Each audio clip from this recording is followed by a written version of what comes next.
الله فلا مضل له ومن يضلل فلا هادي له ومن يضلل فلن تجد له وليا مرشدا ونشهد أن لا إله إلا الله وحده لا شريك له ونشهد أن سيدنا وحبيبنا وحبيب ربنا وطبيب أرواحنا وقرة أعيننا ومولانا محمدا عبد الله ورسوله أرسله الله تعالى لكافة الناس بشيرا ونذيرا وداعيا إلى الله بإذنه وسراجا وقمرا منيرا فقد قال الله تعالى في كلامه المجيد وفرقانه الحميد أعوذ بالله من الشيطان الرجيم بسم الله الرحمن الرحيم لقد كان لكم في رسول الله أسوة حسنة لمن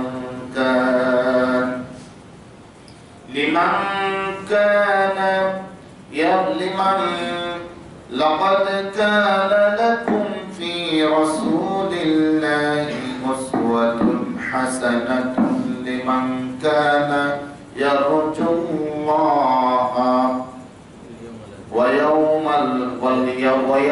الآخر وذكر الله كثيرا وقال تعالى إنك لعلى خلق عظيم وقال رسول الله صلى الله عليه وسلم إنما بعثت لأتمم مكارم الأخلاق وقال رسول الله صلى الله عليه وسلم إن من أحبكم إلي مني وأقربكم مني مجلسا يوم القيامة أحاسنكم أخلاقا أو كما قال عليه الصلاة والسلام وقال تعالى إن الله وملائكته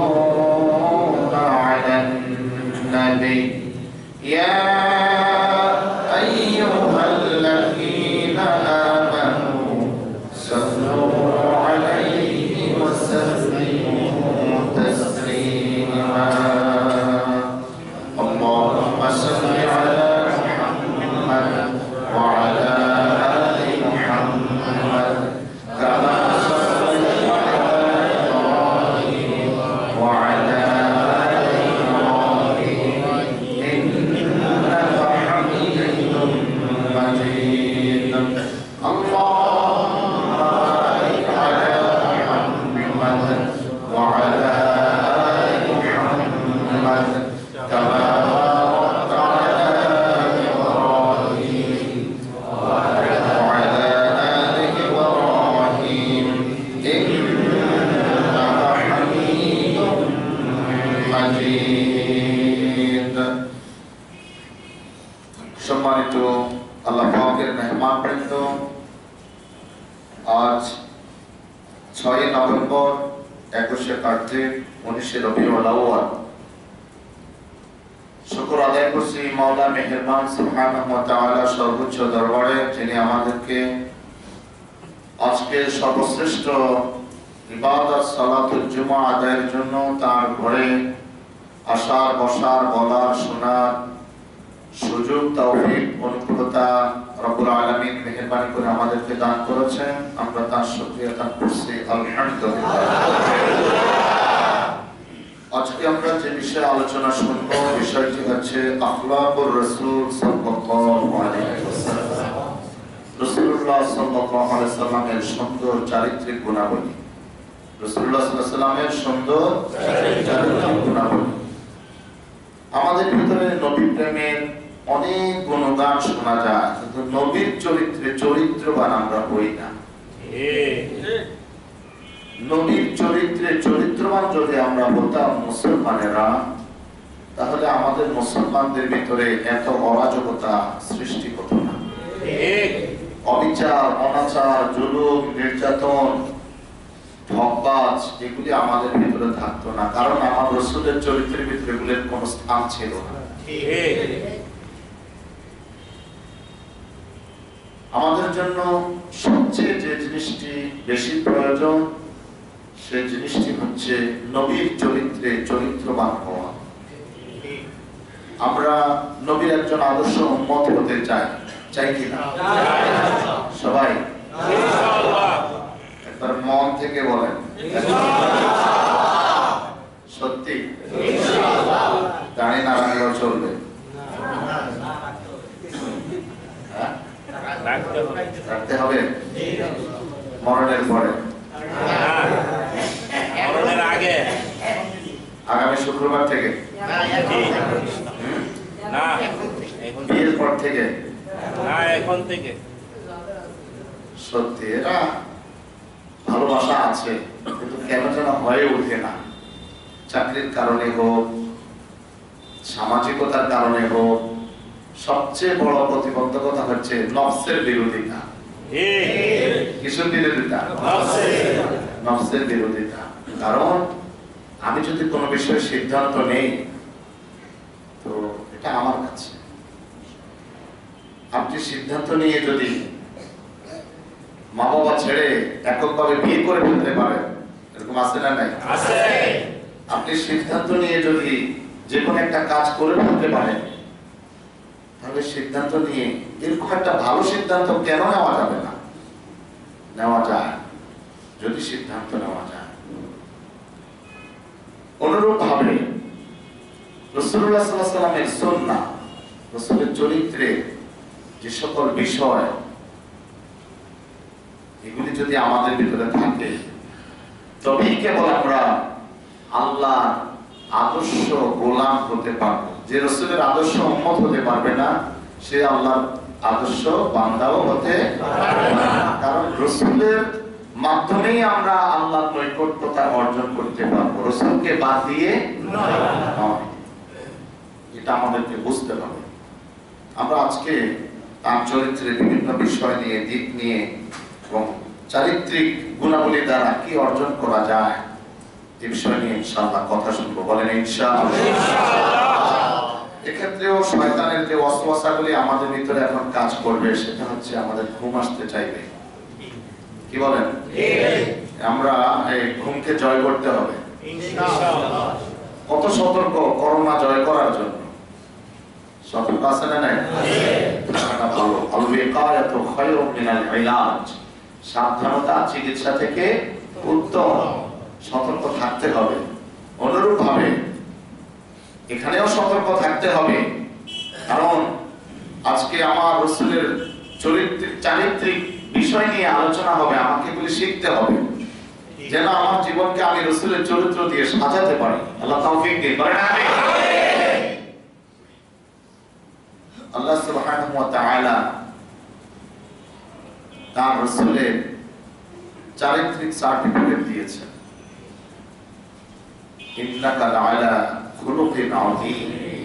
হে নবী, আপনি মহান চরিত্রের অধিকারী। সুবহানাল্লাহ। আল্লাহ ৯৯টা নামের মধ্যে আল্লাহর একটা নাম হলো আযীম, যেটা আমরা নামাজের মধ্যে বলি রব্বিয়াল আ'লা, রব্বিয়াল আযীম। আমার রব মহান, আমার রব সুউচ্চ। আল্লাহ তার একটা নাম, সেই নামের যে গুণ, সেই গুণটা তার নবীকে হাদিয়া দিলেন। ওগো নবী, আপনি মহান চরিত্রের অধিকারী।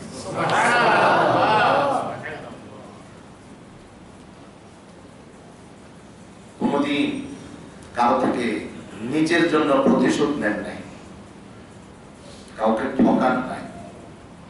মক্কার কাফেররা বলেছে জীবনে নবীজি কখনো মিথ্যা কথা বলেন নাই। বলেছেন কি? বলেন নাই। বদরের যুদ্ধে নবীজি যখন আসলেন, বদর নামক জায়গায় এক বৃদ্ধকে জিজ্ঞেস করলেন, এলাকার স্থানীয়, পুরো বলো তো দেখি, আবু জেহেল তার সৈন্যবাহিনী নিয়ে কতটুকু এসেছে, আর মদিনার মুসলমানেরা তাদের সৈন্য নিয়ে কতটুকু এসেছে?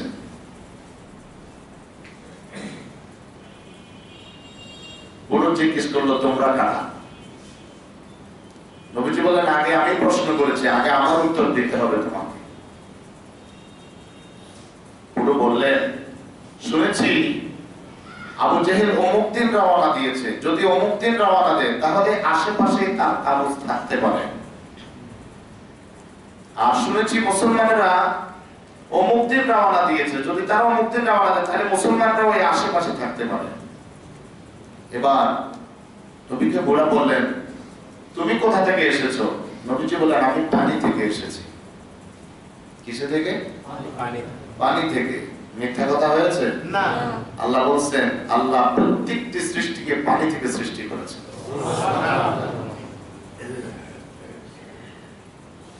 ওয়াজআলনা মিনাল মা'i কুল্লা শাইইন হাই। আল্লাহ প্রত্যেকটি নিষ্প্রাণকে প্রাণ দিয়েছেন পানি। সুবহানাল্লাহ। এক বুড়ি নবীজিকে বললেন, ইয়া রাসূলুল্লাহ, আমাকে একটি উটনি দেন। কি উটনি? উটনি হলো বাচ্চাওয়ালা মাদি উট।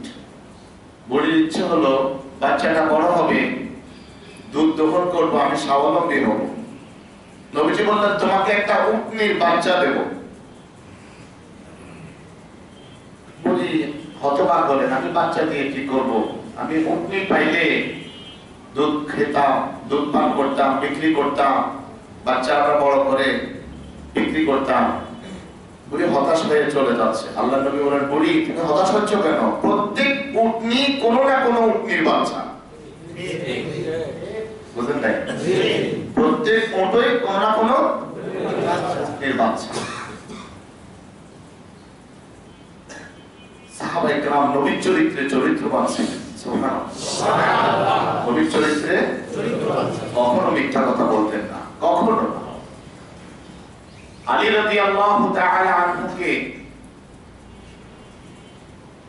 নবীজি হিজরত কালে আমানত পৌঁছানোর জিম্মাদারি দিলেন। নবীজিকে তারা রাজনৈতিকভাবে নবীজির বিরোধিতা করত, কিন্তু আদর্শিক দিক থেকে ওই অঞ্চলের, ওই যুগের, ওই এলাকা, ওই জনপদের সবচেয়ে বিশ্বস্ত মানুষ তারা নবীজিকে মনে করত, আমানতদার মনে করত, সত্যবাদী মনে করত। তারা মুহাম্মদ রাসূলুল্লাহ সাল্লাল্লাহু আলাইহি ওয়াসাল্লামের কাছে তাদের সবচেয়ে সুন্দর, সবচেয়ে মূল্যবান জিনিসগুলো আমানত রাখত। নবীজি যখন হিজরত করবেন, অনেকের আমানত নবীজির কাছে।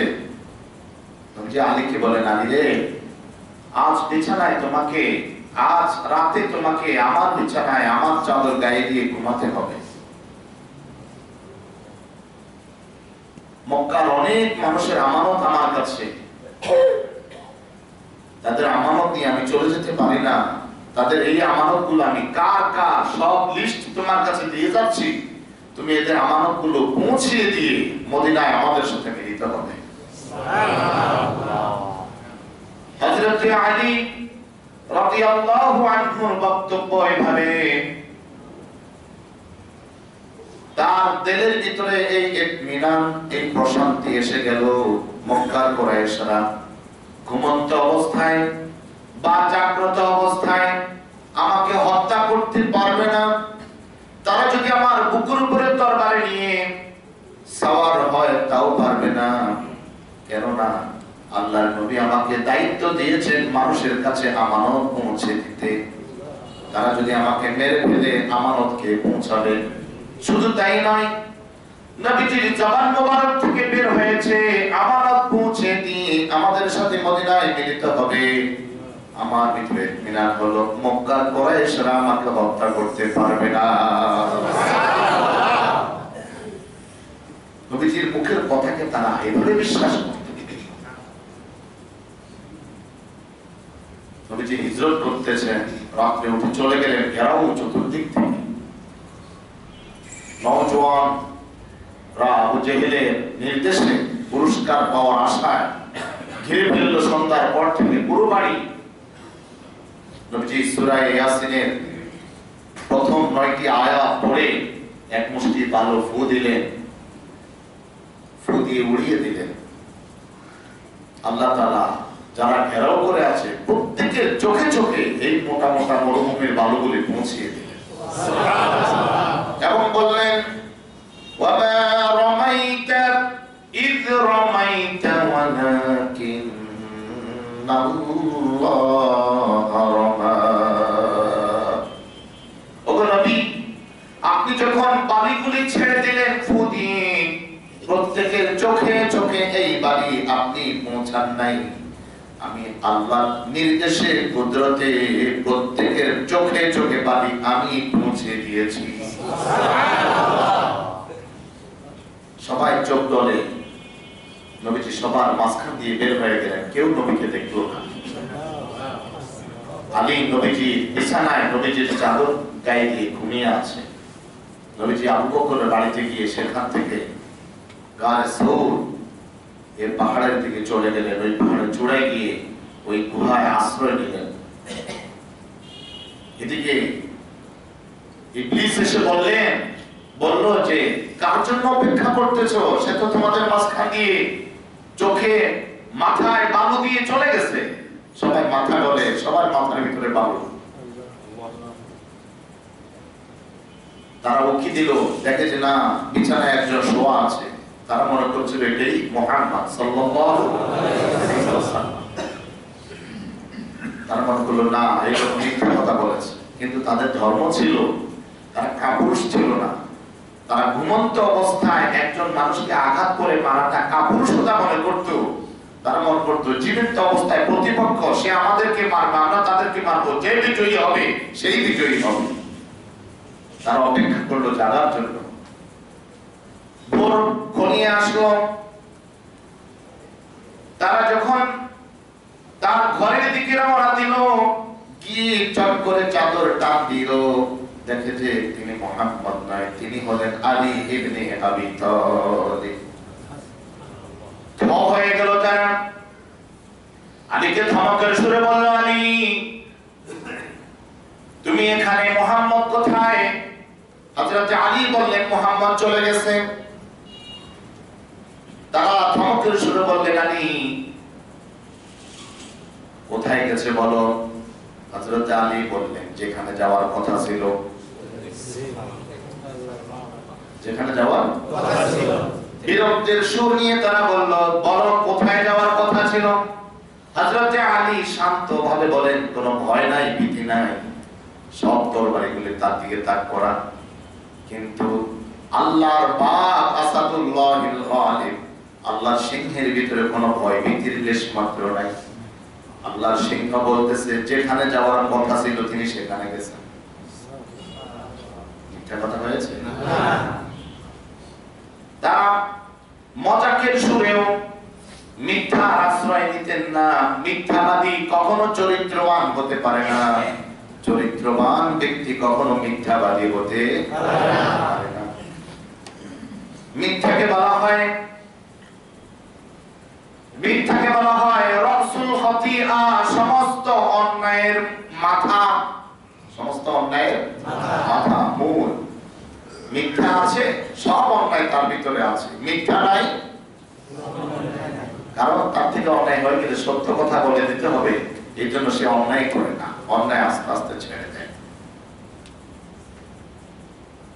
আল্লাহ আলাইকুম ওয়াল কাযিব,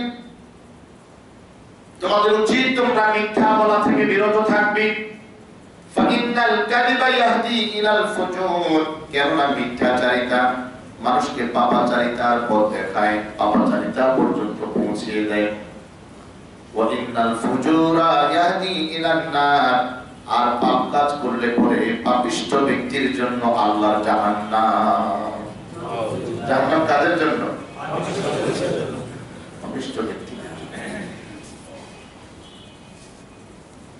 ওয়া ইন্নার রাজুলা লা ইয়াকযিবু হাত্তা ইয়াকতুবা ইনদাল্লাহি কাযাবা, কোন ব্যক্তি যদি মিথ্যা কথা বলতেই থাকে অহরহ, মিথ্যা বলাটা কিছু মনে করে না, সকালে বিকালে কথায় কথায় শুধু মিথ্যা আর মিথ্যা বলতে বলতে আল্লাহর দপ্তরে তার নামটা মিথ্যুক হিসাবে লিপিবদ্ধ হয়ে যায়।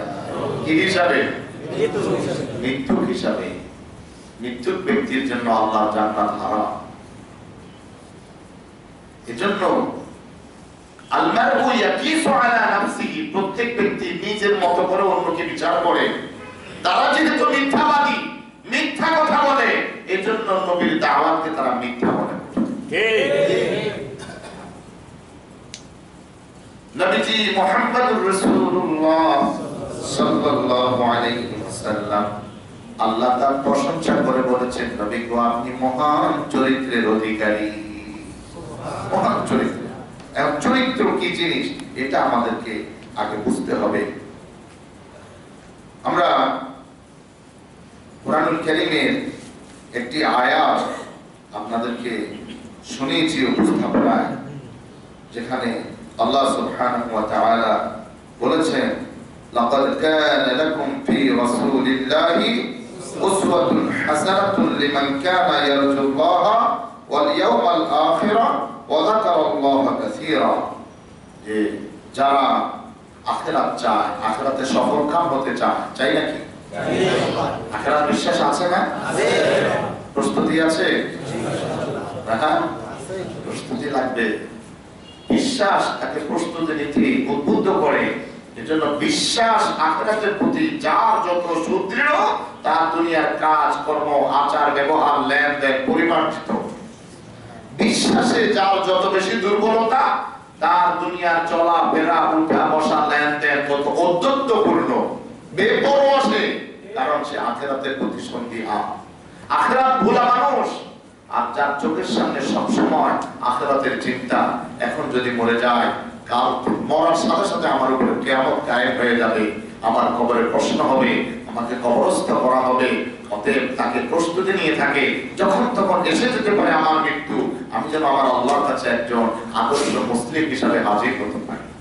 তার মনের ভিতরে সবসময় চিন্তা দানা বেঁধে থাকে, সে কথা বলতে সাবধানতা অবলম্বন করে, চলতে ফিরতে সাবধানতা অবলম্বন করে, লেনদেন করতে সাবধানতা অবলম্বন করে, 20 টাকা দোকানে বাকি রাখতে একটু নিজেকে চিন্তা করে, আমি যদি মরে যাই আমার এই 20 টাকা কে দিবে, না হয়তো আদালতে আখেরাতে আমার এই 20 টাকা নেয়। সম্মানিত হাজিরিন, আল্লাহ বলেন যারা আখেরাতে সফলতা চায়, আল্লাহ সন্তুষ্টি চায়, আল্লাহকে স্মরণ করতে চায়, তাদের জন্য নবীজি মুহাম্মদুর রাসূলুল্লাহ সাল্লাল্লাহু আলাইহি ওয়াসাল্লামের জীবনের মধ্যে রয়েছে একমাত্র উত্তম আদর্শ। জীবনে সফল হতে হলে একজনকেই মানতে হবে, তিনি হলেন আখেরি পয়গম্বর মুহাম্মদুর রাসূলুল্লাহ সাল্লাল্লাহু আলাইহি ওয়াসাল্লাম। মুসলমানের জন্য, মুসলমান আজকে কত মানুষকে মডেল বানাচ্ছে, মহিলারা কত অভিনেত্রীকে মডেল বানাচ্ছে, পুরুষেরা কত ব্যক্তিকে, নেতাকে, পীরকে, খেলোয়াড়দেরকে মডেল বানাচ্ছে। আল্লাহর ইজ্জতের কসম খেয়ে বলছি, মিম্বরে বসে, আল্লাহর বান্দারা, নবীর উম্মতেরা, কোন মডেল তোমাদেরকে আল্লাহর গজব থেকে রক্ষা করতে পারবে না। একটা মডেল রক্ষা করতে পারবে, তিনি হলেন আখেরি পয়গম্বর মুহাম্মদুর রাসূলুল্লাহ সাল্লাল্লাহু আলাইহি ওয়াসাল্লাম। যেদিন সমস্ত মানুষগুলো ইয়া নাফসি করবে, সমস্ত নবীরা ইয়া নাফসি করবে, সব মানুষরা করবে, ওলিরা করবে, পীর সাহেবরা করবে, বুজুর্গানে দিনেরা করবে, সমস্ত নবীদের উপরে বুজুর্গতা আর কেউ নাই, কথা বলেন। নবীদের উপরে কোনো বুজুর্গ আছে? সব নবীরা ইয়া নাফসি করবে। সেখানে ইয়া নাফসির পরিবর্তে একজন মানুষ কেবলমাত্র নিজের কোনো চিন্তা করবে না, কেবলমাত্র শুধু উম্মতের চিন্তা করবে। তিনি আমার নবী, আপনার নবী মুহাম্মদুর রাসূলুল্লাহ সাল্লাল্লাহু আলাইহি ওয়াসাল্লাম। অতএব মডেল মানতে হবে কয়জনকে? একজনকে অনুসরণ করতে হবে, একজনকে ফলো করতে হবে, তাহলে জীবনটা সফল হয়ে যাবে।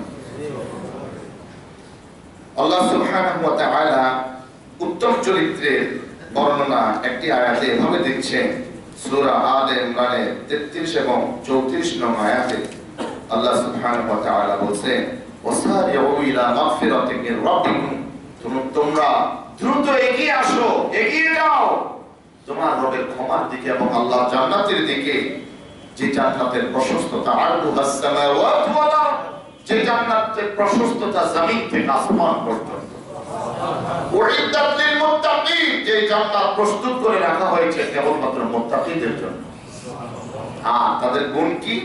তাদের গুণ হচ্ছে আল্লাযীনা ইউনফিকুনা ফিস সাররা'i ওয়াদ দাররা, যারা সুখে দুঃখে আল্লাহর পথে খরচ করে। সুখে দুঃখে আল্লাহর পথে সব চরিত্রের একটি বড় দিক। মুমিন চরিত্রবান ব্যক্তি কখনো কৃপণ হয় না। কি হয় না?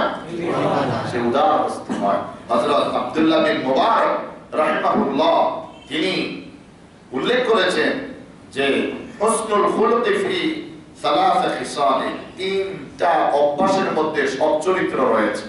কয়টা অভ্যাসের মধ্যে? যার মধ্যে তিনটা অভ্যাস রয়েছে, তার মধ্যে সৎ চরিত্র রয়েছে, সে চরিত্রবান। কি কি তিনটা অভ্যাস দরকার আছে না? নাই আছে। এক নম্বর হলো ইজতিনাবুল মাহারিম, যত প্রকারের হারাম আছে এটা তার কাছেও যাব না। বুঝছেন? যত প্রকারের হারাম আছে এটা তার কাছেও যাব না। সিগারেট খাওয়া তো হালাল, হ্যাঁ? সুদ খাওয়া, ঘুষ খাওয়া হারাম, তাই না? অন্যের সম্পদ জোর করে খাওয়া, অন্যের জায়গা জোর করে দখল করা, অন্যের বাড়িঘর জোর করে ছিনিয়ে নেওয়া, অন্যকে অন্যায় ভাবে আঘাত করা, যত প্রকারের হারাম আছে, যিনি সচ্চরিত্রবান হতে চান তিনি তার ধারে কাছেও যাবে না। দুই নম্বর তলবুল হালাল, সব সময় হালাল খুঁজবে। কি খুঁজবে? হালাল খুঁজবে। হালাল কোথায় আছে? হালাল কোথায় আছে? হালালের পিছনে খুঁজবে, অন্য হয়ে খুঁজবে, আলস্যতা দূর করবে হালাল উপার্জন করার জন্য, হালালকে গ্রহণ করার জন্য। হালালের অন্বেষণকারী হবে, হারাম থেকে বিরত থাকবে। তিন নম্বর হলো ওয়াতাওসিউ আলাল আইয়াল, পরিবার পরিজন আত্মীয় স্বজনের প্রতি উদার হস্ত থাকবে। সুবহানাল্লাহ। কার প্রতি? পরিবার পরিজন আত্মীয় স্বজন, এদের প্রতি উদার থাকবে। কার পণ্যতা করবে না। পরিবারের প্রতি কত মানুষ আছে বাজারে করে না, আছে না? টাকা পয়সা বেশি হলে খালি জমা, একটা করলে 2 লাখ, তারপরে এক কাটা জমি কিনা যাবে। কিন্তু পরিবারের বাচ্চারা কতদিন, 1 মাস হয়ে গেছে, একটু গরু গোস্ত খাইতে মন চায়, আবার একটু গরু গোস্ত আনো না, না পারে না, মন চায় না। এত টাকা, 650 টাকা, 550 টাকা দিয়া 1 কেজি গরু গোস্ত, এটা দিয়ে তো 100 টাকা কেজি, 3 কেজি 5 কেজি মাছ পাওয়া যাবে। কথা বলে না? সারা মাস চলে যাবে না। যাদের জন্য জমাবো রাখবো তারা খেতে চায়, আমি কেন কৃপণতা করবো? কত মানুষ আছে 2-3 মাস যায় 1 কেজি ফল কিনে না, আছে না? নাই? বহুত আছে। একদিন কথা চলে বলেই বললেন, সিজন গেল, একজন বললেন বাচ্চারা তরমুজ খেতে চায়, একটা সিজন গেল, একটা তরমুজ কিনলো না। এরকম লোক আছে না? নাই? না। পরিবার পরিজনের প্রতি উদার, পরিবার পরিজনের প্রতি কি থাকবে?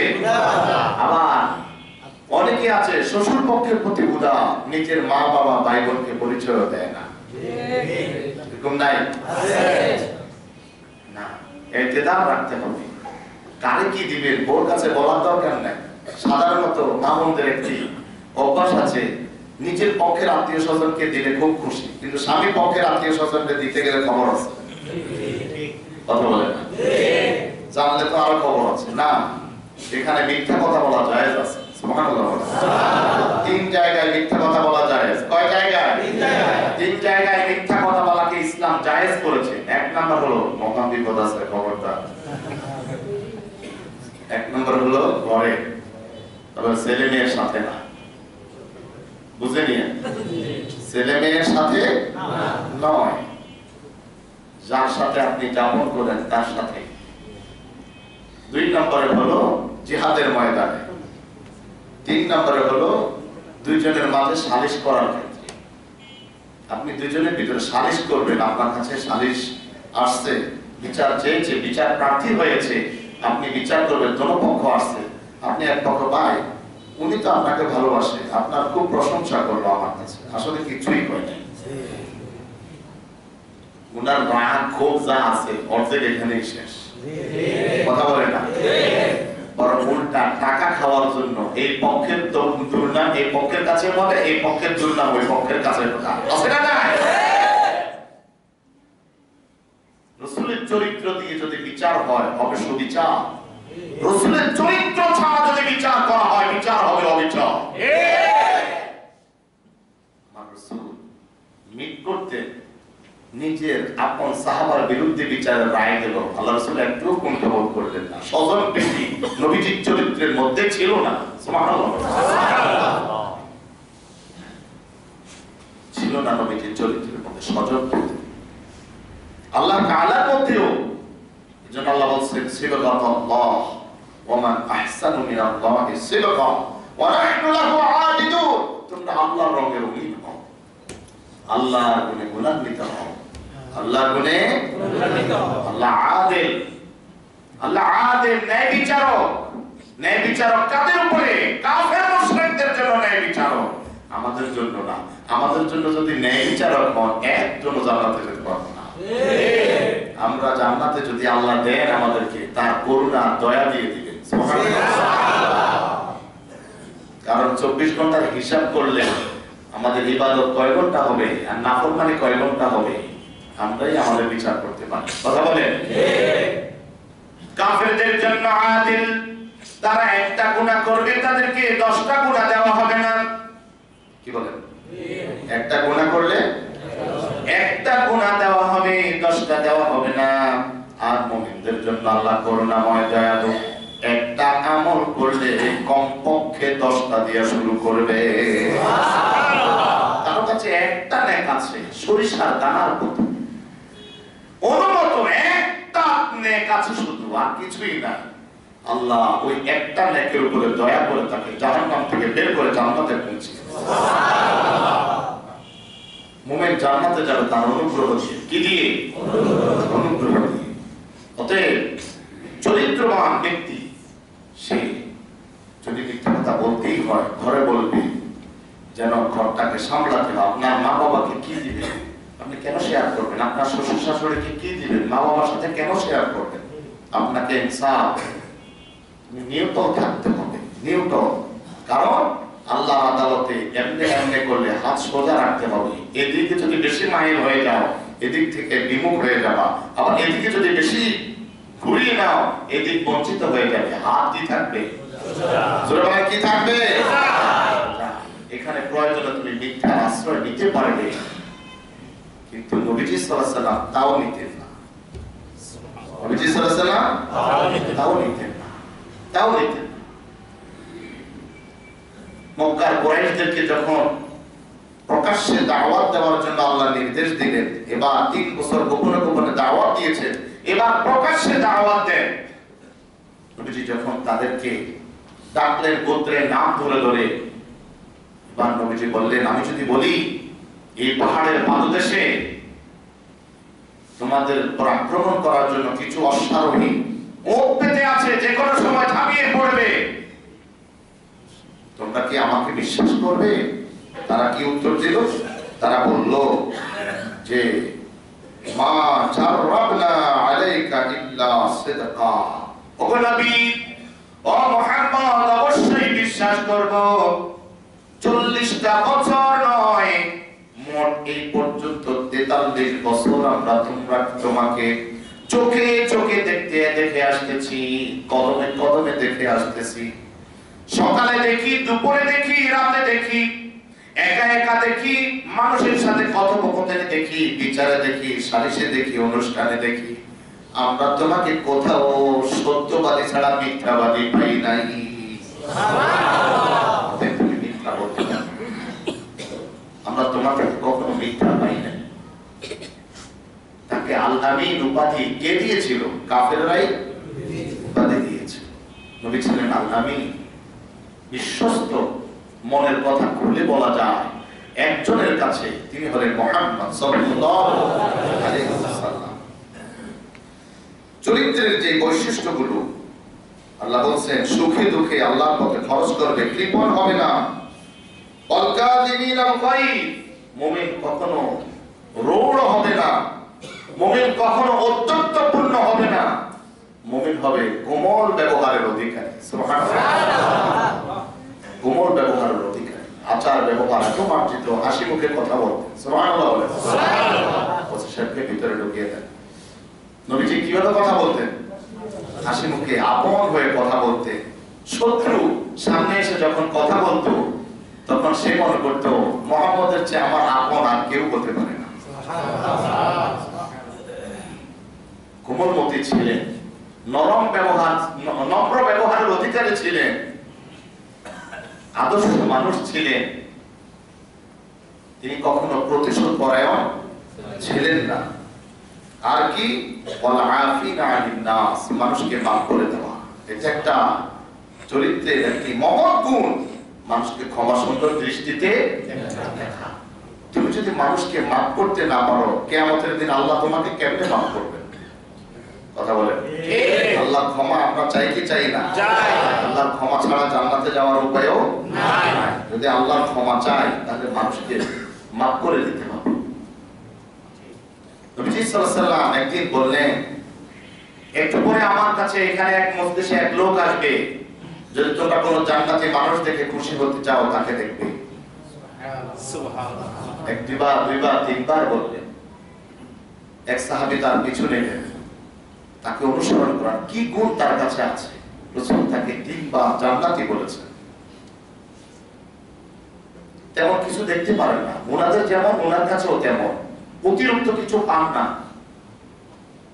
তিনি জিজ্ঞেস করলেন, ভাই রাসূলুল্লাহ তিনবারই তোমাকে জান্নাতি মানুষ বললেন, তোমার কাছে কি এত আমল আছে, বিশেষ বৈশিষ্ট্য কি আছে? বলে কিছু নাই। না আছে, নাহলে রাসূল এবারও বলতেন না। বলতেন, তখন বললেন যে আমি একটা কাজ করি, আমি যখন ঘুমাতে যাই, আমার সাথে সারাদিন যাদের সাথে কথোপকথন হয়েছে, মনোমালিন্যতা হয়েছে, আমি সবাইকে মাফ করে দিয়ে ঘুমাতে যাই। মানুষকে মাফ করে দিলে মনের ভিতরে আর কোনো পেরেশানি থাকে না। যখনই আপনি মাফ করতে পারলেন না, তখনই আপনার ভিতরে পেরেশানি। সে আমার এমন কথা বলতে পারলো, সে আমার থেকে এমন ভাবে চাইতে পারলো, সে আমার সাথে ব্যবহার করতে পারলো, এগুলি আপনার মনকে উত্তেজিত করে। যখনই আপনি মাফ করে দেন, আপনার মন প্রশান্ত হয়ে যায়, নিশ্চিন্তে নাক ডেকে ঘুম আসে। সুবহানাল্লাহ। সম্মানিত হাজিরিন, চরিত্রে নবীজি সাল্লাল্লাহু আলাইহি ওয়াসাল্লামের কাছে কি কি চরিত্রের বৈশিষ্ট্য ছিল, আমরা একটি বিষয় থেকে জানতে পারবো যে সৎ চরিত্রের যে বৈশিষ্ট্যগুলো নবীজি মুহাম্মদ রাসূলুল্লাহ সাল্লাল্লাহু আলাইহি ওয়াসাল্লামের মধ্যে ছিল, সেটা হলো কানা কাসীরুল হায়া, নবীজি অধিক লজ্জাশীল ছিলেন। কি ছিলেন? লজ্জাশীল। আল হায়াউ শুরবাতুন মিনাল ঈমান, লজ্জা ঈমানের অর্ধেক। লজ্জা ঈমানের অর্ধেক। আজকে মুসলিম জাতি নির্লজ্জ হয়ে যাচ্ছে, ঠিক, অবলীলায় মিথ্যা কথা বলে, একদম লজ্জা করে না। নবীজি সাল্লাল্লাহু আলাইহি ওয়াসাল্লাম এত লজ্জাশীল ছিলেন, হাদিস শরীফে আসছে, কুমারী মেয়ে, একজন কুমারী মেয়ে তার সতীত্ব নিয়ে যেমন লজ্জাশীল হয়, আল্লাহর নবী এর চেয়ে বেশি লজ্জাশীল ছিলেন। সুবহানাল্লাহ। এক ব্যক্তি তার ভাইকে লজ্জার ব্যাপারে মদিনায় ওয়াজ করতেছে, লজ্জাশীল হওয়ার জন্য। আল্লাহর নবী বলেন, দা'হু ফাইনাল হায়া মিনাল ঈমান, ছেড়ে দাও তাকে, লজ্জা তো ঈমানেরই অংশ। লজ্জা আছে, ঈমান আছে, লজ্জা নাই ঈমান নাই।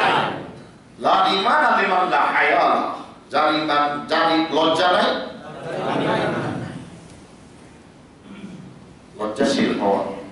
যেমন লজ্জাশীল ছিলেন হযরত ইউসুফ আলাইহিস সালাম। সুবহানাল্লাহ সুবহানাল্লাহ। আজিজ মিসরের স্ত্রী যখন তাকে অন্যায়ের দিকে আহ্বান জানালেন, তিনি লজ্জা করলেন কাকে? ক্বালা মাআযাল্লাহ ইন্নাহু রাব্বি আহসানা মাসওয়ায়া ইন্নাহু লা ইফলিহুদ যালিমুন। আমি আমার আল্লাহর কাছে আশ্রয় চাই। আমি আমার আল্লাহর চেহারা কি দিয়ে ঢাকবো? আমার আল্লাহ আমাকে দেখতেছেন নাকি দেখেন না? তিনি সামিউন, তিনি বাসীরুন, যা কেউ দেখে না, যা অনুবীক্ষণ যন্ত্র দিয়ে দেখা যায় না, তা আমার আল্লাহ দেখেন। একটা পিঁপড়াও যদি তার ভাষায় আল্লাহকে ডাকে, আল্লাহ শোনেন কি শোনেন? শোনেন এবং সাড়া দেন, শোনেন এবং সাড়া দেন। নবীজি সাল্লাল্লাহু আলাইহি ওয়াসাল্লাম তিনি ছিলেন কাসরাতুল হায়া, কাসীরুল হায়া, অনেক লজ্জাশীল ছিলেন, ব্যাখ্যা করার সুযোগ নেই। কালিলুল আদা, তিনি কখনো মানুষকে কষ্ট দিতেন না। তিনি মানুষকে তার কারণে কেউ কষ্টের শিকার হয় নাই, তিনি মানুষের দ্বারা কষ্টের শিকার হয়েছে। তিনি মানুষের দ্বারা কষ্ট পেয়েছেন, তার দ্বারা কেউ কষ্ট পায় না। তার সাহাবীরা এই আদর্শে আদর্শবান। হযরত আবু বকর রাদিয়াল্লাহু আনহু এক বুড়ির ঘর বাথরুম পরিষ্কার করে দিতেন। হযরত আবু বকর রাদিয়াল্লাহু আনহু খলিফা হলে বুড়িটা এখন চিন্তা পড়ে গেল, এখন তো আবু বকর খলিফা তো রাসূলুল্লাহ হয়ে গেছে, রাসূলের খলিফা, এখন আমার কাজ করবে কে? আবু বকর রাদিয়াল্লাহু অভয় দিয়ে বললেন, আমি তোমার ওই কাজ করে দেব, তুমি চিন্তিত হইও না। হযরত ওমর রাদিয়াল্লাহু আনহু তাকে বড় করতেন, কি কি কাজ করতে, নিজেও যেন সেই কাজ করতে পারে। একটা সময় আবু বকরকে দেখে না, প্রতিযোগিতা চিন্তায় পড়ে গেল, কোথায় যান তিনি? তাকে বড় করলেন, তিনি দেখলেন তিনি গোপনে গোপনে রাতের অন্ধকারে গিয়ে ওই বুড়ির বাথরুম সহ ঘর আবর্জনা সব পরিষ্কার করে দেয়। সুবহানাল্লাহ। আমিরুল মুমিনিন, মুসলিম জাহানের খলিফা। সুবহানাল্লাহ, সুবহানাল্লাহ। এটার নাম চরিত্র। এটার নাম কি? চরিত্র। তিনি কখনো ব্যক্তিগত কাজে কারো থেকে প্রতিশোধ নিতেন না, কাউকে কষ্ট দিতেন না। আসসালাম কাসীরুস সিলাহ, বেশি বেশি ভালো কাজ করতেন, বেশি বেশি ভালো কাজ করতেন। মানুষের ভিতরে সংশোধন এনে দিতেন, মানুষের ভিতরে মিট করে দিতেন। কখনো দুইজনের মাঝে ভেজাল লাগাইতেন না, মিট করে দিতেন। দুইজনকে কাছাকাছি হয়ে যেতেন, দুইজনকে ভাই ভাই বানিয়ে দিতেন। কখনো দুইজনকে শত্রু, একে অপরকে এক করে শত্রু বানাতেন না। সাদুকুল লিসান, নবীজি সাল্লাল্লাহু আলাইহি ওয়াসাল্লামের জিহ্বা দিয়ে কখনো মিথ্যা কথা বের হয় না। আজকে মানুষ কথায় কথায় মিথ্যা বলে, ভয় ভয় কথা, এই জিহ্বা আল্লাহর আদালতে কথা বলবে, বলবে না? রব্বুল আলামিন বলেন, ইয়াউমা তাশহাদু আলাইহিম আলসিনাতুহুম ওয়া আইদিহিম ওয়া আরজুলুহুম বিমা কানু ইয়াকসিবুন। সেদিন তোমাদের হাতগুলো কথা বলবে, তোমাদের জিহ্বা কথা বলবে, সাক্ষী দিবে তোমাদের আল্লাহর কাছে। জিহ্বাকে আল্লাহ ঠোঁট দিবেন, জিহ্বা দিবেন কথা বলার জন্য। ব্যক্তির রাজ সাক্ষী হবে তার অঙ্গ প্রত্যঙ্গ। তিনি সত্য ভাষী ছিলেন, স্পষ্ট ভাষী ছিলেন। এই জিহ্বা দিয়ে কোনোদিন কারো গীবত করতেন না। কারো আমাদের মধ্যে গীবত আছে না? নাই? আছে। গীবত ছাড়া তো ঘুমও হয় না। আমরা ঘুমাইতে যাই গীবত করে করে, ঘুম থেকে উঠেই গীবত শুরু করি। নবীজি সাল্লাল্লাহু আলাইহি ওয়াসাল্লামের জবান দিয়ে কারো গীবত হতো না, মানুষের দুর্নাম তিনি বলে বেড়াতেন না। তার জিহ্বা সব সময়, নবীজি সাল্লাল্লাহু আলাইহি ওয়াসাল্লাম বলেছেন, মান ইয়াকমানুলি মা বাইনা লাহিয়াইহি ওয়া মা বাইনা ফারজাইহি আতমানু লাহুল জান্নাহ। যে ব্যক্তি দুইটা জিনিসের জিম্মাদারি আমি মুহাম্মদকে দিতে পারবে, আমি মুহাম্মদ কিয়ামতের দিন তাকে জান্নাতের জিম্মাদারি দিতে পারব। সুবহানাল্লাহ। দুইটা জিনিস হচ্ছে তার জিহ্বা এবং তার লজ্জাস্থান। তার জিহ্বা এবং লজ্জাস্থান। নবীজি সাল্লাল্লাহু আলাইহি ওয়াসাল্লাম তাকে জিজ্ঞেস করা হলো, ও আল্লাহর রাসূল, কোন আমলের কারণে মানুষ সবচেয়ে বেশি জাহান্নামে যাবে? কোন আমলের কারণে সবচেয়ে বেশি মানুষ জাহান্নামে যাবে? জাহান্নামী হয়ে যাবে মানুষগুলো কি আমলের কারণে? নবীজি সাল্লাল্লাহু আলাইহি ওয়াসাল্লাম বললেন, আকসারু মা ইউদখিলুন নাস নারা আল-ফামু ওয়াল ফারাজু। দুই কারণে মানুষ সবচেয়ে বেশি জাহান্নামে যাবে। একটা হলো জিহ্বা, আরেকটা হলো লজ্জাস্থান। মিথ্যা কথা বলা, মানুষকে কষ্ট দেওয়া, মানুষের বিপদ করা, মানুষের দুর্নাম বলে বেড়ানো, আর লজ্জাস্থান হলো ব্যভিচারে লিপ্ত হওয়া। কিসে লিপ্ত হওয়া? ব্যভিচারে লিপ্ত হওয়া। এই দুই কারণে সবচেয়ে বেশি মানুষ, কথা বলে না, সবচেয়ে বেশি মানুষ। এবার নবীজিকে আবার জিজ্ঞেস করলেন, ইয়া রাসূলুল্লাহ, কোন আমলের কারণে সবচেয়ে বেশি মানুষ জান্নাতে যাবে? এটা আমাদের প্রয়োজন। নাকি দরকার নাই? জান্নাত চাই?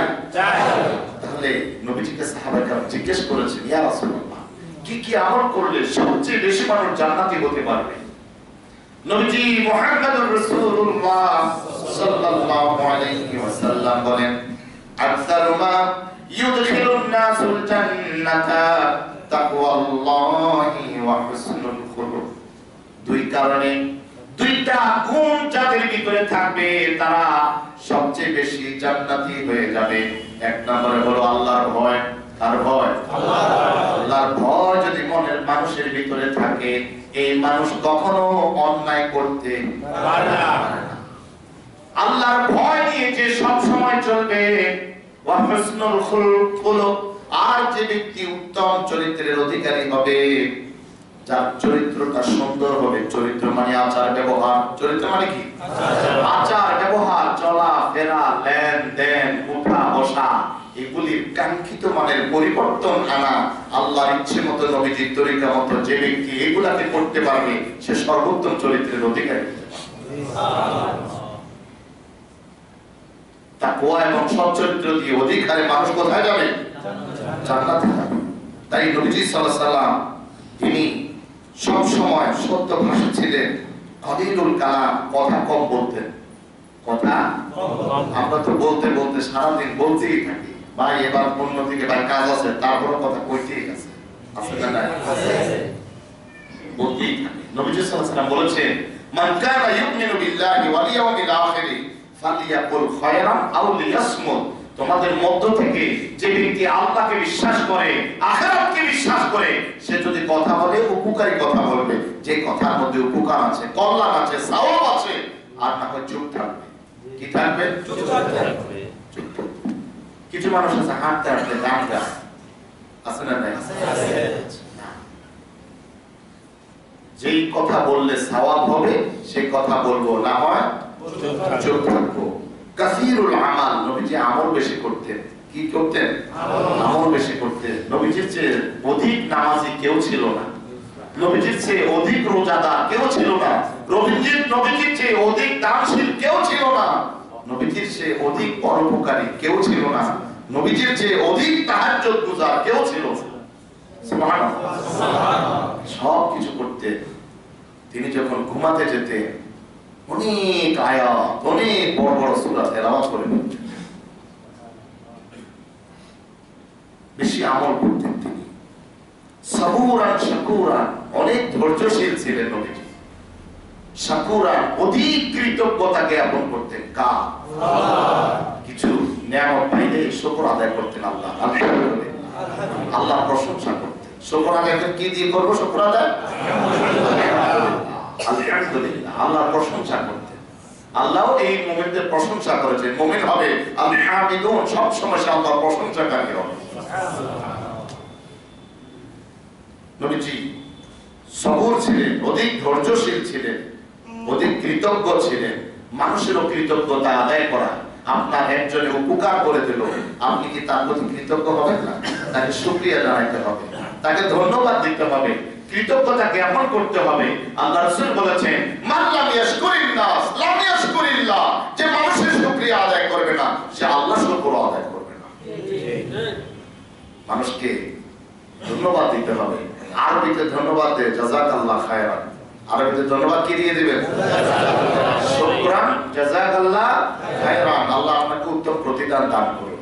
আপনি আমার উপকার করেছেন, আল্লাহ আপনাকে উত্তম প্রতিদান দান করুন। যাদের মাথা নিচু একটু পিঠে হাত বলে যাবেন।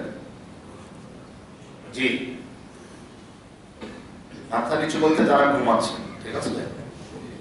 তো শুকর আদায় করা, মানুষকে ধন্যবাদ দেওয়া, জাযাকাল্লাহ খায়রান, আল্লাহ আপনাকে উত্তম প্রতিদান দান করুন। আমরা তো খালি হায় হায়, কি জি হায় হায়।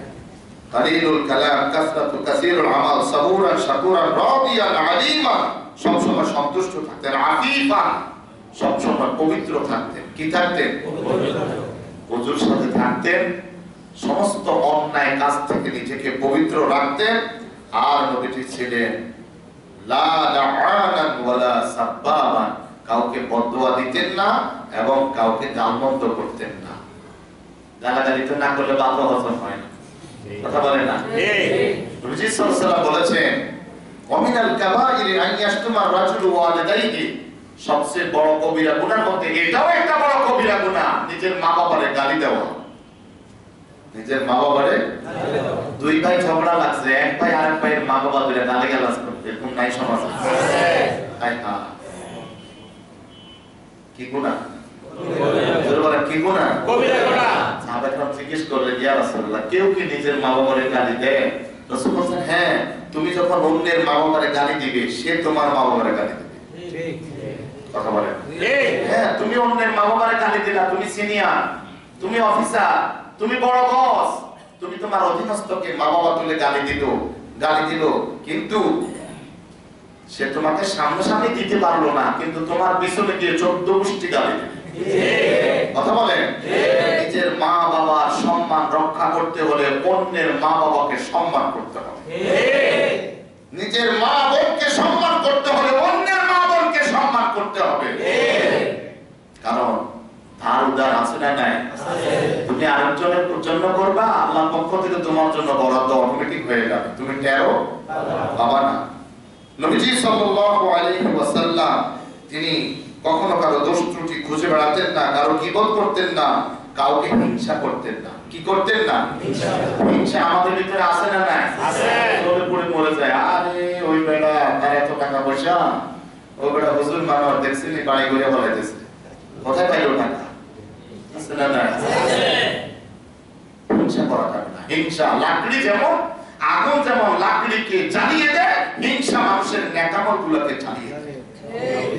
লাকড়ি যেমন, আগুন যেমন লাকড়িকে জ্বালিয়ে দেয়, হিংসা মানুষের নেকামলকে বশীভূত করে দেয়, জ্বালিয়ে দেয়।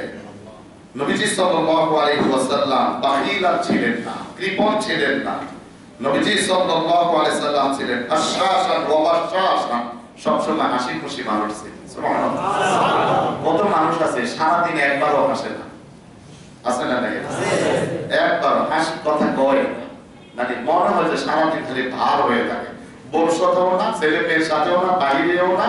না, নবীজি সাল্লাল্লাহু আলাইহি ওয়াসাল্লামের একটি বড় সুন্নাত, চরিত্রের বড় একটি দিক ছিল, তিনি কি ছিলেন? হাসি। ওই মুরব্বি কেমনে যে ঘুমা, হ্যাঁ, রাগ করে নাকি? তো রাসূলুল্লাহ সাল্লাল্লাহু আলাইহি ওয়াসাল্লাম, শেষ করে দিচ্ছি, রাসূলুল্লাহ সাল্লাল্লাহু আলাইহি ওয়াসাল্লাম সর্বশেষ একটা কথা বললেন যে এক ব্যক্তি নবীজি সাল্লাল্লাহু আলাইহি ওয়াসাল্লামের কাছে এসে বললেন, ইয়া রাসূলুল্লাহ, কুল্লি ফিল ইসলামে কাওলান লা আসআলু আনহু আহাদান গায়রা, আমাকে ইসলামে এমন কিছু আমলের কথা বলে দেন যে আমলের কথা কারো কাছে জিজ্ঞেস করতে হবে না, আল্লাহ আমার উপরে খুশি হয়ে ওই আমল দিয়ে আমাদের জান্নাত দান করবেন। সুবহানাল্লাহ। আমার আমলে খুশি হয়ে আল্লাহ আমাকে কি দিবেন? জান্নাত দান করবেন। নবীজি বললেন, ইত্তাকিল্লাহ হাইসুমা কুনতা, যেখানে যে অবস্থায় থাকো আল্লাহকে ভয় করো। সুবহানাল্লাহ। এক নাম্বার, যেখানে যে অবস্থায় থাকো আল্লাহকে ভয় করো। দুই নাম্বার, ওয়াতবিউস সাইয়্যাতাল হাসানাতা তামহুহা, যখনই কোনো গুনাহ করে ফেলছো সাথে সাথে আরেকটা নেকামল করে ফেলো, তোমার নেকামল দ্বারা গুনাহটা মিটে যাবে। সুবহানাল্লাহ। গুনাহ হয়ে গেছে, যে কোনো প্রকারের গুনাহ হয়ে গেছে, সবচেয়ে গুনাহ খবর কে জানবে? আল্লাহ। আমি তো জানি, আমি কি করেছি আমি জানি না? আমি জানি আমার পাপের খবর। ওযু করে ফেলি, 2 রাকাত নামাজ পড়ি, আল্লাহর কাছে ক্ষমা চাই, কিছু দান সদকা করি, এসব নেকামল দ্বারা আমার পাপগুলো কি হয়ে যাবে? মোচন হয়ে যাবে। যখনই গুনাহ হয়ে যাবে তাৎক্ষণিক আরেকটা কি করো, এক আমল করো, কোরআন তেলাওয়াত করে ফেলো, ওযু করে 2 রাকাত নামাজ পড়ে ফেলো, আল্লাহর কাছে একটু মাপ চেয়ে নাও, 10 টাকা দান করে দাও, আল্লাহর সন্তুষ্টির জন্য আল্লাহ তোমার গুনাহটা কি করে দেবেন, মিটিয়ে দেবেন। 3 নম্বরে বললেন ওয়া খালিকিন নাসা বিখুলুকিন হাসান, মানুষের সাথে ভালো ব্যবহার করবে। কার সাথে? মানুষের সাথে। এখন মানুষের সাথে ভালো ব্যবহার কেমনে করব, নবীজি সাল্লাল্লাহু আলাইহি সাল্লাম আরো ক্লিয়ার করবেন। মানুষের সাথে ভালো ব্যবহার কেমনে করবা? মানুষের সাথে ভালো ব্যবহার এমনি করবা যেমন ব্যবহার তুমি মানুষ থেকে আশা করো। সুবহানাল্লাহ। কেমন ব্যবহার করব মানুষের সাথে? যেমন ব্যবহার আমি মানুষ থেকে আশা করি। একজনের কাছে অন্যায় করেছি, তিনি আমার বড়, খুব ছোট, আমি তার উপরে তার হক নষ্ট করেছি, তার উপরে জুলুম করেছি। এখন তার কাছে আমি কি চাই? আরে লোকটা যদি কিছু মনে না করতো, লোকটা যদি কিছু মনে না করতো, ঠিক তেমনি ভাবে ওই কাতারে যদি তুমি আসো তাহলে তুমি কিছু মনে করবা না, নিজের কারণে কারো থেকে প্রতিশোধ নিবা না, মানুষকে মাফ করে দেবে, মানুষকে দান করবে, মানুষের উপকার করবে। যেমন ব্যবহার মানুষ থেকে আশা করো তেমন ব্যবহার মানুষের উপরে করবে, তাহলে জান্নাতি হতে পারবে। সুবহানাল্লাহ। কয় কাজ এখানে? এই হাদিসে 3 কাজ। যেখানে যে অবস্থায় থাকো, যখনই কোনো গুনাহ হয়ে যায় একটা নেক আমল করে ফেলো, আর সব প্রকারের মানুষের সাথে ভালো ব্যবহার। আমরা তো শুধু নিজের মানুষের সাথে ভালো ব্যবহার করি, বিরোধী মানুষের সাথে যত প্রকারের খারাপ আচরণ করা যায়। নবীজি সাল্লাল্লাহু আলাইহি ওয়াসাল্লাম ইহুদিদের সাথে কেমন ব্যবহার করেছেন? কথা বলেন। ইহুদিরা নবীজিকে অনেক কষ্ট দিয়েছে না? দেখেন সবচেয়ে নবীজির চরিত্রটা দেখেন। নবীজি সাল্লাল্লাহু আলাইহি ওয়াসাল্লাম মক্কা থেকে বের হয়ে যাচ্ছি,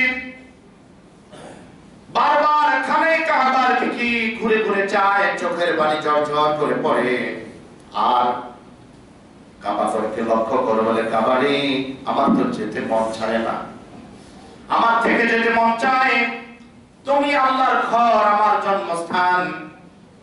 কাবা ঘরের পাশেই নবীজির বাড়ি, নবীজি জন্মগ্রহণ করেছেন, যেতে মন চায় না, কিন্তু তোমার অধিবাসীরা আমাকে থাকতে দিচ্ছে না, তাই আমাকে চলে যেতে বাধ্য হচ্ছি। আমি চোখের পানি ঝরঝর করে পড়তেছে, মনে হয় কোন আপন মানুষকে হারালেও এত কাঁদে না মানুষ। 6ষ্ঠ হিজরিতে আসতে চেয়েছেন বাইতুল্লাহ তাওয়াফ করার জন্য, তাও দেওয়া হলো না, ফিরিয়ে দেওয়া হলো। 7ম হিজরিতে এসে বেশি দিন থাকতে পারলেন না, চুক্তি অনুযায়ী মাত্র 3 দিন থাকলেন, কিন্তু মন ভরে নাই। 8ম হিজরিতে মক্কা বিজয় করলেন। মক্কা বিজয় করে মক্কা ঘরকে মূর্তি মুক্ত করলেন। উপস্থিত জনগণকে লক্ষ্য করে বললেন, কেমন ব্যবহার তোমরা আমার থেকে আজকে আশা করো? আল্লাহু আকবার। কেমন ব্যবহার আশা করো? আল্লাহর নবী নিজে থেকে বললেন, শোনো, আজকে আমি তোমাদের সাথে এমন ব্যবহার করব যেমন ব্যবহার আমার ভাই ইউসুফ আলাইহিস সালাম আপন ভাইদের সাথে করেছে। বাবা থেকে কত সুন্দর আচরণ দিয়ে ছোট ভাইটাকে নিয়ে আসলেন, আমরা তার হেফাজত করবো, রক্ষণাবেক্ষণ করবো, তাকে ছেড়ে কোথাও যাব না, কিন্তু বাবা থেকে এনে ভাইটাকে মারধর করলো, মারধর করে জোর করে কুয়ার মধ্যে ফেলে দিল, আর চাপা কাপড়ের সাথে ছাগল জবাই করে রক্ত মাখিয়ে বাবার কাছে আসে, কি বললো? ইউসুফকে বাগে ভেঙে খেয়ে ফেলছে। যাই হোক, বণিক দলের সাথে বান্দির সাথে যখন ইউসুফ আলাইহিস সালাম উঠে গেলেন, জিবরিল ইউসুফ আলাইহিস সালামকে আলগায়া ধরে রেখেছে, পানি খাইতেও দেয় নাই, নাকেও ঢুকতে দেয় নাই, দীর্ঘ সময় পানির মধ্যে ছিলেন। সুবহানাল্লাহ। বণিকেরা উঠালো, ভাইরা বললে আমাদের অবাধ্য গোলাম, গোলাম কইয়া বিক্রি করে ফেলছে। এই ভাইরা যখন রেশন নিতে আসলো, সেই ফিলিস্তিন থেকে বা সিরিয়া থেকে যখন মিশরে রেশন নিতে গেল, প্রথমবার পরিচয় গোপন করলেন, পরের বারও পরিচয় গোপন করলেন, শেষের বার ভাইরা যখন খুব আকুতি করতেছে, রেশন নেওয়ার জন্য টাকা আনতে পারে নাই, কিছু ঘরের আসবাবপত্র জামা কাপড় এগুলো নিয়ে আসছে, টাকা পয়সা নাই, চিন্তা করলেন ভাইরা খুব কষ্টে আছে। ভাইরা বলল, যাবো না, আমরা সামান্য কিছু আসবাবপত্র নিয়ে এসেছি, আমাদেরকে পরিপূর্ণ রেশন দেন, আল্লাহ আপনাকে উত্তম জাযাখায়ের দান করবেন। ইউসুফ আলাইহিস সালাম চিন্তা করলেন যে আমি রাজার হালতে এখানে থাকবো, আমার মা বাবা ভাইয়েরা কষ্ট পাবে, এটা কি করে সম্ভব? ইউসুফ আলাইহিস সালাম বললেন, আরে তোমাদের কি জানা আছে তোমরা তোমাদের ভাই ইউসুফের সাথে কেমন আচরণ করেছিলে? বড়জন বলল, আনতা ইউসুফ, তুমি কি সেই ইউসুফ নাকি? সুবহানাল্লাহ। এর আগের বার আসছে, ভাইদের জন্য খানার ব্যবস্থা করেছে, দুইজন করে খানার জন্য ব্যবস্থা করেছে। একবার ছোট ভাই সে একা পড়ে গেছে, সে বেজন, ওরা 10 জন দুইজন করে 5 প্লেটে বসেছে, ছোট ভাই খায় না, কাঁদে বসে বসে। ছোট ভাইকে জিজ্ঞেস করে, খাও না কেন? খাও। ও আরো কাঁদে, কেন কাঁদো? খাও। কি হয়েছে, তোমার মনে ব্যথা কি বলো? ছোট ভাই বলল, জাহাপনা, তারা দুই ভাই এক প্লেটে বসেছে। আমারও একটা ভাই ছিল, নাম ছিল ইউসুফ। আজকে যদি আমার ভাই ইউসুফ থাকতো, আমরাও তো দুই ভাই এক প্লেটে বসতে পারতাম। এখন দোনো ভাই কাঁদে, এখনো পরিচয় দেয় না। ভাইকে আড়ালে নিয়ে গেল, আড়ালে নিয়ে বললো, আমি তোমার সাথে খাবো, তুমি তারপরও কান্না বন্ধ করো, খাও। কিন্তু ভাই আরো কাঁদে। হযরত ইউসুফ ভাইকে অভয় দিয়ে বলছেন, একটা কথা তোমাকে বলবো, কারো কাছে বলবা না। তুমি যার জন্য কাঁদো, যার জন্য খাও না, আমি হলাম তোমার সেই ভাই ইউসুফ। ভাইরা যখন চিনতে পারলো, হ্যাঁ তুমি আমি ইউসুফ, তোমরা আমার ভাই, হযরত ইউসুফ আলাইহিস সালাম বললেন, লা তাসরিবা আলাইকুম ইয়াউম। ভাইরা, যে অত্যাচার আমার উপরে করেছো, যে অবিচার আমার উপরে করেছো, মারধর করেছো, কুয়ায় ফেলে দিয়েছো, গোলাম হিসেবে বিক্রি করে দিয়েছো, আল্লাহ রাব্বুল আলামিন তোমাদেরকে কোথায় রেখেছেন, আমাকে কোথায় এনেছেন? সুবহানাল্লাহ বলেন।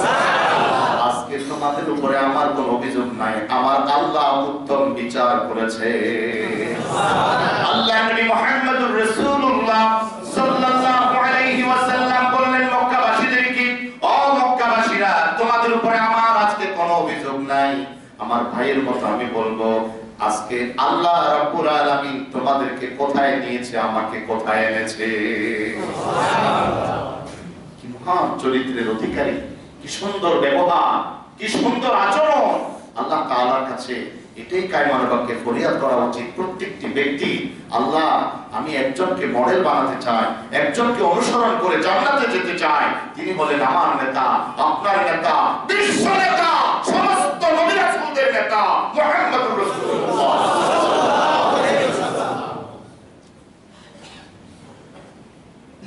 দুনিয়ায় আমরা নেতাকে অনুসরণ করে কত কিছু করি, জামা গায়ে দিই, টুপি পরি, বাঁধি পরি, কথা বলে না।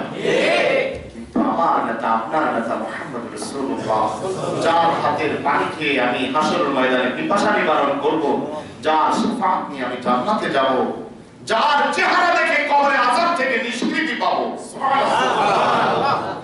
আল্লাহর কাছে কায়মানবাক্যে প্রত্যেকটি মানুষের দোয়া করে, আল্লাহ আমাকে রাসূলের আদর্শে আদর্শবান হওয়ার তৌফিক দাও। আমিন। আমাদের চরিত্রকে আল্লাহ রাসূলের চরিত্রের মতো বানিয়ে দেয়। আমিন। আমাদের আচার ব্যবহারকে রাসূলের আচার ব্যবহারের মতো বানিয়ে দেয়। আমিন। এটাই হবে রবিউল আউয়ালের শিক্ষা। জশ্নে জুলুস নয়, মিছিল নয়, নবীর চরিত্রে চরিত্রবান হও, নবীর আদর্শে আদর্শবান হও, তাহলে আল্লাহ তোমাকে নবীর শাফাআত দান করবে। ঠিক। আল্লাহ আমাদেরকে তৌফিক দান করুন। আমিন। আসসালামু আলাইকুম।